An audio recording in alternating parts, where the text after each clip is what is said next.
Good evening and welcome to a show where every week we will bring you the cleverest, most famous and successful people in India. Men and women who by virtue of their achievement have not only acquired a reputation for themselves but have also brought magic and mystique to their calling. Yes, they are controversial. You cannot be famous or successful without being controversial. But the purpose of this show is not to debunk but to discover what makes them tick. Take a guess. He's a poet, painter, photographer, furniture designer, filmmaker, lover of beautiful women, and a vagabond extraordinary. Yes, you got it right. He's Maqbool Fida Husain, 78. Husain never finished school, never learnt art. He started his life as a hoarding painter on the streets of Bombay. Yet, he has had a joint show with Picasso and is today India's most celebrated painter.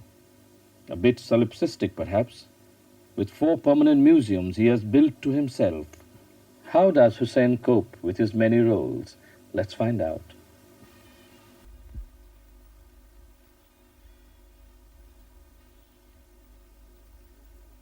He is the Moses of modern Indian art. Everyone but everyone swears by him. Critics, collectors, dealers, historians, even the cocktail party circuit, which has steadily pushed up the prices of his canvases in the mad obsession to own a Husain, whatever it may cost. He is fashionable to own, and even more fashionable to know. Hard-nosed businessmen swear by his investment value. Their beautiful wives swap notes about his sex appeal. But one thing is certain, even gold, the ultimate heirloom, cannot keep pace with the price of Husain's.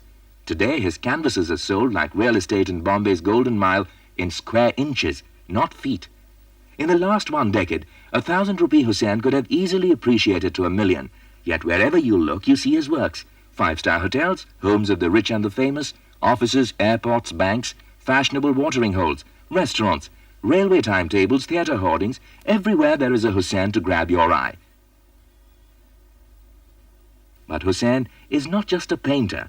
He is an institution, loved and criticized in equal measure.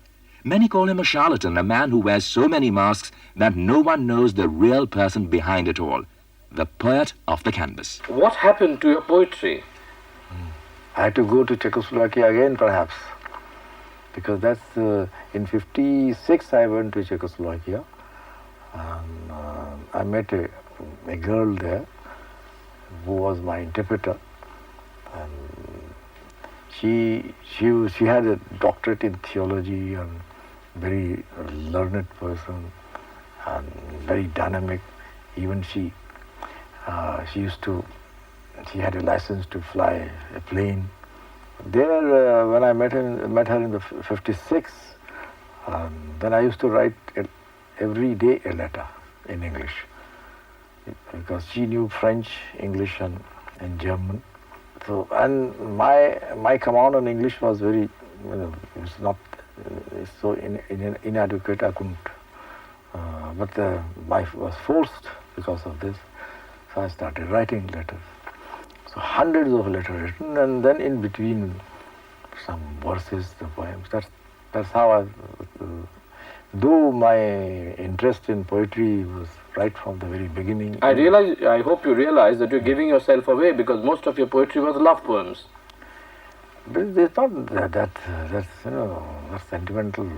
I love you and I'm dying, and not that type, I think. So this is more of my experiences. I think in my whole, once I used the word love. Once I just wrote. It's almost like a landscape. Okay. My words born in you are yet unspoken. I fear they are drowned in a pond near the rust of the villages. A piece of rope hangs round the neck of my courtyard, and untold stories return to the pond, yet my words born in you are unspoken. That's what I... She was a very lucky woman. And I had my one-man show there in 1956. There were about 34 paintings, huge.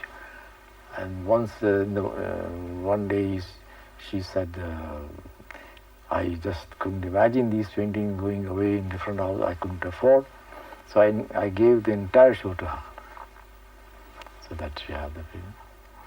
What is she doing now? She got married I think in between we were about to get married ourselves. But then we said, because she said I would never be able to stay in India. And I said I'll never be able to stay in Europe. Now I think she lives in Australia. She got married to an Icelander. I was there at the time of the wedding. That's not very European. And not a very European thing to do. Yeah, I know. Did you ever feel like marrying again someone else? I don't have to sign the document for when I marry perhaps every day. Yes, that very thought is there. If I see a person from the distance, and I the way she walks, the way she goes, she's mine. I'm with her without meeting her. How does the greater Husain family react to this? I don't know. Do you believe in love? I think that is the only religion which I follow. And the humanity should follow. How often have you fallen in love? Right from the age of 11. Who did you fall in love at 11 with? There was a girl in the neighborhood, and I used to carry one mirror, small. Then when she was there, I just see her reflection in the mirror. That means she is closer to me. Right. All the time. And I think this is a tremendous feeling. Have you carried a mirror with you for the rest of your life? There is a famous saying of Ghalib, a great poet, saying that दिल के आईने में है तस्वीर यार जब जरा गर्दन झुका ली देख ली. So you have to just bend your head, it's there. So the mirror is in the heart now.